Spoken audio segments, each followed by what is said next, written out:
Salut tout le monde, j'espère que vous allez bien. Nouvel épisode d'Aller plus loin cette semaine. Je vais partager avec vous un interview que j'ai fait avec Chris et Debbie à la fin de Oxygène au mois d'octobre. Donc voilà, un petit partage avec eux de voilà ce qu'ils ont pu vivre dans leur transition entre la France et les États-Unis. Donc voilà, j'en dis pas plus, c'est parti. Bonjour, je m'appelle Christopher Et moi, c'est Debbie. et il y a en 1999, on est venu ici en France. Et on était ici pendant 10 ans et je pense dans un autre épisode, on a parlé un peu de pourquoi on est venu en France et comment Dieu nous a appelés ici. Et c'était fantastique ces 10 ans. Mais on pense ici pendant quelques minutes juste un peu vous expliquer pour ceux qui peut-être ça vous intéresse, peut-être ça vous intéresse pas, mais ça peut-être peut vous aider de savoir pourquoi on a quitté la France. Et vraiment pour nous, on n'a jamais pensé quitter cet endroit ou ce ministère ici en France. On pensait qu'on en est venu en 99, qu'on allait être ici au moins 20-30 ans, peut-être mourir ici. J'espère bien âgé quand même. Mais finalement, Dieu nous surprend deux fois. Ceux qui sont nos plans ne sont pas forcément les siens. Et après 10 ans ici, ou 9 ans ici, le directeur de notre ministère est venu et nous a parlé et demandé de prier pour l'idée de retourner aux États-Unis, au siège du ministère de Parole de Vie, Word of Life, pour prendre sa place, parce qu'il allait devenir le prochain président de l'organisation, et lui, il faisait ce qu'on fait maintenant, et il a demandé qu'on considère la possibilité de prendre sa place comme directeur de tout ce qui est international, tout ce qui est en dehors des États-Unis pour Word of Life, Parole de Vie. Donc, on a prié pour ça. C'était pas une décision facile, mais on a compris que le Seigneur nous appelait à servir pas juste la France, mais le monde entier. Donc, on a resté ici quand même presque une année entière après, 8-9 mois, et on est parti le mois d'avril de 2009 pour aller aux États-Unis, pour travailler à partir de ce moment-là avec Parole de Vie autour du monde. Aujourd'hui, Parole de Vie existe dans plus de 80 pays. On a à peu près 1600 missionnaires, ou on va dire des ouvriers temps complet parmi la jeunesse, dans chaque continent habitable du monde. Juste la semaine prochaine, j'ai le privilège je vais être en Indonésie pour notre ministère qui a démarré là-bas il y a quelques années. C'est un pays 99% musulman. Après, je vais être en Australie. Et le même voyage après terminé dans les Philippines, qui est un des plus grands ministères qu'on a dans le monde. Le plus grand camp de Parole de Vie dans le monde, les Philippines, on a presque 40 000 campeurs qui passent par là tous les ans. C'est fou. Un institut biblique, etc. Et là, on va faire une grande conférence dans quelques semaines des missionnaires partout dans la région d'Asie pour parler de comment on peut aider les églises locales et dans cette région avec leur groupe de jeunes, avec l'évangélisation parmi les jeunes de Sipula.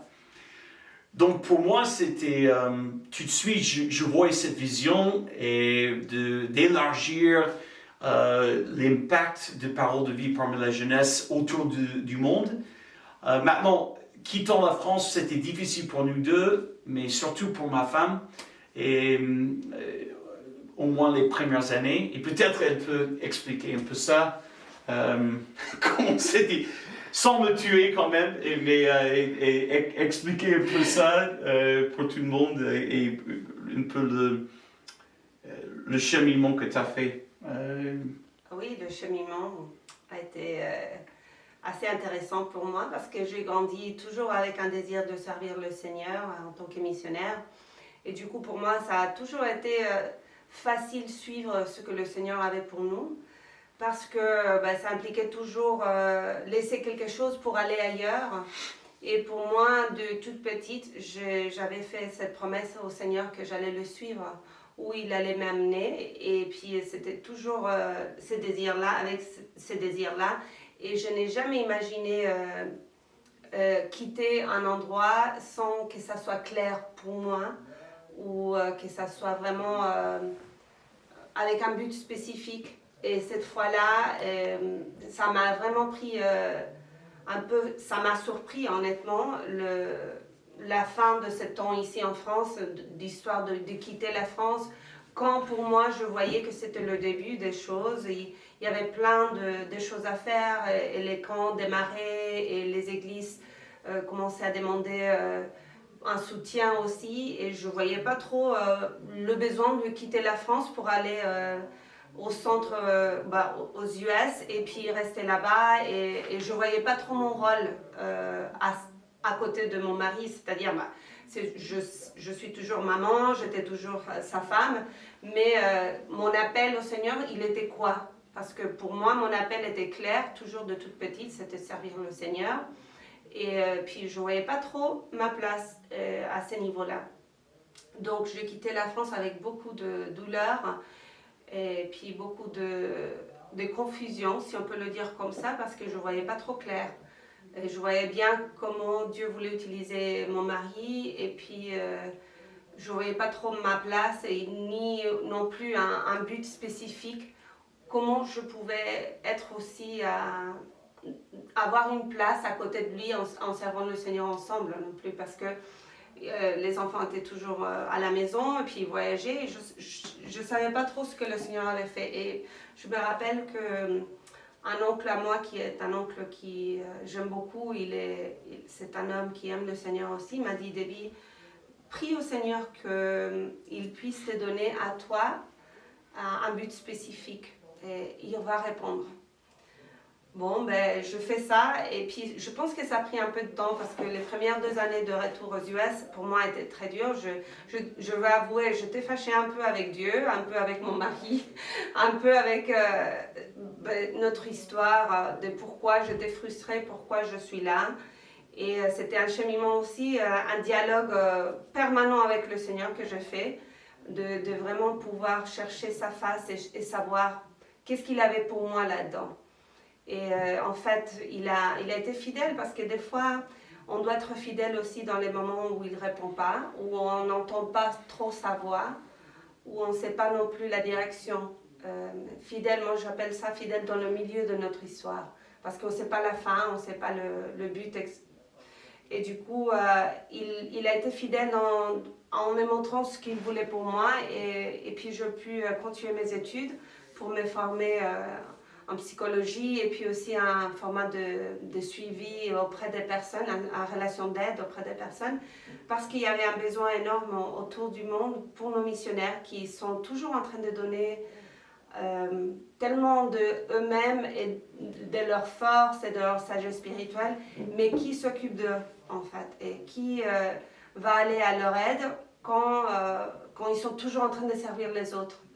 Et le Seigneur m'a montré ça, il a ouvert un chemin pour moi de continuer mes études, à me préparer, et puis continuer à chercher sa face. Il a été clair en me donnant toutes ces choses-là, et puis me préparer pour servir aux missionnaires autour du monde dans ces domaines-là, les aider quand ils sont dans des moments difficiles, quand ils ont besoin d'un suivi plus personnel, quand ils à travers des choses qu'ils ne peuvent pas expliquer à tout le monde, et qu'ils puissent se sentir en sécurité pour chercher de l'aide, parce que nos missionnaires, ce n'est pas des gens super puissants, ni des gens qui n'ont jamais de lutte, ni de choses difficiles, mais eux aussi ont besoin d'un suivi, et quelqu'un qui puisse être aussi à leur côté pour les aider. Du coup, le Seigneur m'a permis de faire ça par le vivre tout autour du monde, et c'est un privilège pour moi d'être à côté des gens qui sont tellement fidèles dans leur appel au Seigneur, mais aussi fidèles à aimer les gens qui sont autour d'eux. Et puis à mon côté, je peux être aussi à leur écoute et à leur aide quand ils ont besoin. Voilà. Je termine juste avec une idée que En Jacques, chapitre 1, ça nous rappelle que si on manque de la sagesse, on peut toujours demander à Dieu qui veut nous le donner sans reproche et en abondance. Et certainement, j'ai demandé et j'ai toujours essayé de demander à Dieu la sagesse pour prendre des décisions. Et aussi, je peux et on peut se reposer dans sa souveraineté qui fait, Romains 8, 28, il fait que toutes choses concourent au bien pour ceux qui aiment Dieu. Je sais qu'on peut marcher avec lui. Si on marche avec lui tous les jours, on va faire ce qu'il veut. Et on va terminer là où il veut. Mais des fois, les décisions ne sont pas faciles. Et pour nous, quitter la France, c'était vraiment difficile. Encore plus pour Debbie, même pour moi, parce que j'avais un but très clair, j'avais une direction très claire. Mais moi, j'apprends. Je sais qu'on a pris de bonnes décisions, mais en même temps, quand je regarde en arrière, on apprend toujours. Et on regarde, et quand moi j'avais 35 ans, des choses que j'aurais fait différemment, même à cette époque, en prenant cette décision. Et j'aurais pris encore plus de temps pour que ma femme soit, pour que Debbie soit à l'aise et convaincue aussi de la décision. Je pense que j'aurais parlé avec plus de personnes pour avoir leur avis. Peut-être aussi, surtout au niveau de la communication avec notre équipe ici, c'était un peu un choc. Même si on n'a pas quitté l'équipe tout de suite, j'aurais même demandé à l'équipe ici, qu'est-ce que vous pensez de ça? Est-ce que... ou même peut-être avoir pris un peu plus de temps avant de quitter la France et dire, écoute, peut-être pas maintenant, mais dans 1 an, dans 2 ans, si Dieu permet. Donc, on peut toujours même faire des erreurs, nous. J'apprends beaucoup, je me pose beaucoup de questions, de fois, mais en même temps, comme j'ai dit, je me repose et on se repose dans l'idée que maintenant, on est là, on sait qu'on est là où Dieu veut, et on veut faire le mieux qu'on peut là où il nous a placés. Et aujourd'hui, on voit quand même Dieu agir d'une façon merveilleuse. Maintenant, Parole de vie, on a une ouverture, par exemple, dans le monde islamique, arabe, qui parle arabe. Et fantastique, on a des gens aujourd'hui en Égypte qui sont en train de former des leaders en Égypte, on a été en Jordanie, on va être dans plusieurs pays l'année prochaine. On voit Dieu ouvrir les portes partout dans le monde pour le ministère jeunesse. On voit des jeunes vies transformées et on est très content de faire partie de ça. Donc, j'espère que ça vous encourage, que ça vous enseigne quelque chose aussi, peut-être par rapport aux choix difficiles qu'il faut que vous preniez. Mais surtout, il faut juste marcher avec Jésus tous les jours dans ta relation avec lui. Parce que quand tu marches avec Jésus, tu vas jamais rater ce qu'il a pour toi. Parce qu'il est là à côté de toi et tu marches avec lui. Et donc là où il va, tu vas aussi. Et c'est pas toujours facile, mais ça vaut toujours la peine. Donc, que Dieu vous bénisse. Merci Chris et Debbie pour ce partage, un témoignage de savoir que on peut faire confiance à Dieu même dans les moments compliqués, de savoir que lui, il a un meilleur plan que le nôtre. Donc merci et j'espère que vous avez tous apprécié ce partage, que ça vous a encouragé. Et en tout cas l'épisode c'est fini pour aujourd'hui, mais on se revoit dans 2 semaines. Salut!